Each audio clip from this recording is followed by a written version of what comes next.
that didn't go as planned. Honors class, welcome to your final episode of Mr. McHugh's Minute Science that is going to be worth credit for you in the fourth quarter of the 2020 school year. We're going to talk about something pretty familiar because we've introduced this before.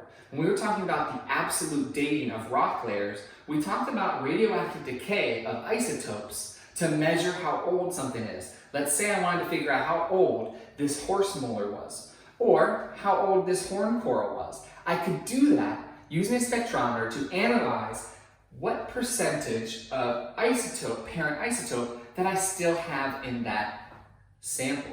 So I can use things like carbon-14, potassium-40, and so on to measure the age because each of these radioactive isotopes has a particular amount of time that it takes for it to go from 100% to 50. Another half-life from 50 to 25. And we can determine the amount remaining or transferred from parent isotope to daughter isotope, because remember, nothing is ever deleted in chemistry or in a reaction. It's always just changed. So it's decaying into something else, but we can measure the ratios to determine how old something is. When doing that, it's always helpful and handy to have a half-life chart that breaks down the number of half-lives and what percentage will be decayed during that half-life.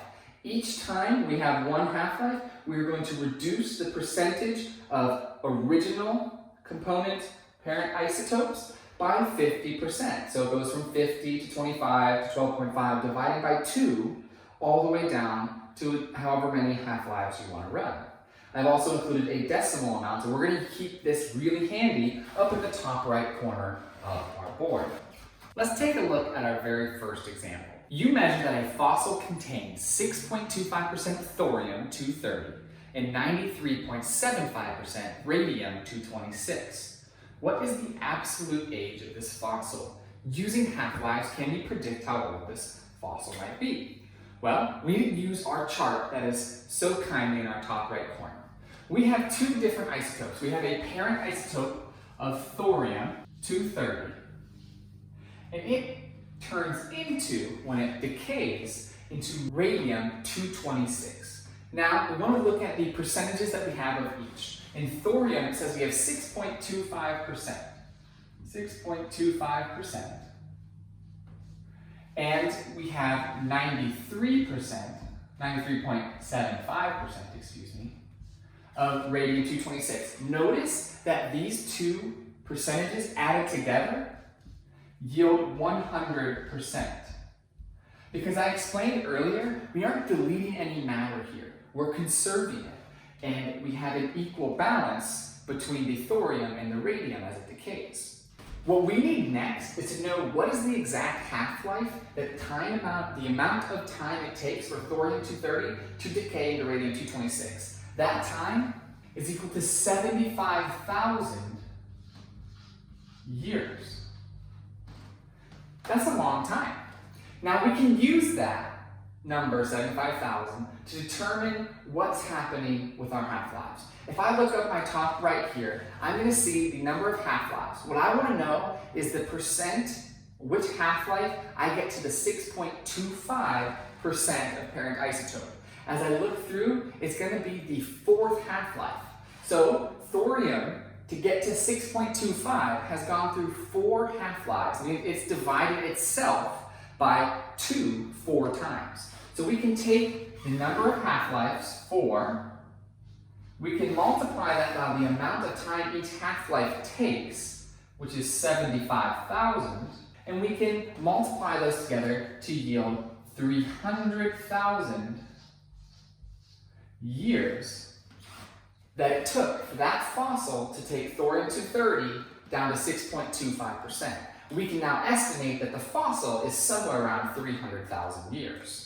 Our second problem that we're going to go over is determining how much of a substance has been decayed throughout its half-lives. We're going to take iodine-131, and it has a half-life of approximately 8 days. If there was a 400-gram sample of I-131, how much would you measure in 40 days? Let's take a look at solving this problem. So we have 400 grams of I-131.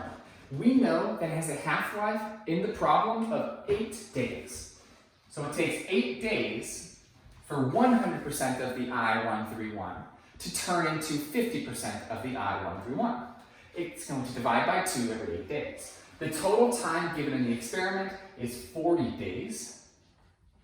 And then we're left to decide how much of this is going to be left at the end of those 40 days.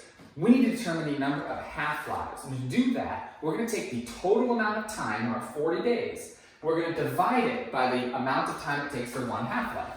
So 40 divided by 8 is going to give us 5 half-lives. So it's going to divide itself by 2, 5 separate times. The percent remaining of I-131 is going to be up in this corner. We've gone through 5 half-lives, which means we're going to be left with 3.125%.